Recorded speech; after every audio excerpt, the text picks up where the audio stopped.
তুমি আমাদের যতই বকাবকি করো, আমরা খুব বিপদে পড়ে পুলিশ স্টেশনে এসেছি, আমাদের কমপ্লেন কিন্তু লিখতে হবে।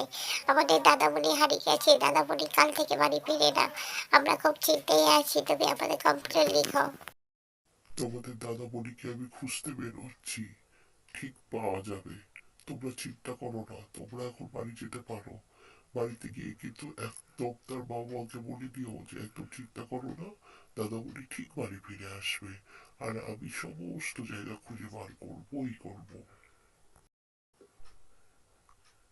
কোথায় কোথায় খুঁজবো এখন ঠিক করতে পারছি না, তবে খুঁজে তো বার করতে হবে। ছেলে মেয়েগুলো এখনো কেন বাড়ি ফিরে না, নিশ্চয়ই কোথাও আড্ডা মারছে। বাড়িতে তোমাদের খুব চিন্তা করছে, টুনুমুনি এসেছিল থানায়, আমাকে বলে গেছে তোমাদের খুঁজে বার করতে। তোমরা এখন এখানে কি করছো? এখনো বাড়ি ফেরো না, যাও আগে, 24 ঘন্টা হয়ে গেছে, এক্ষুনি বাড়ি যাও।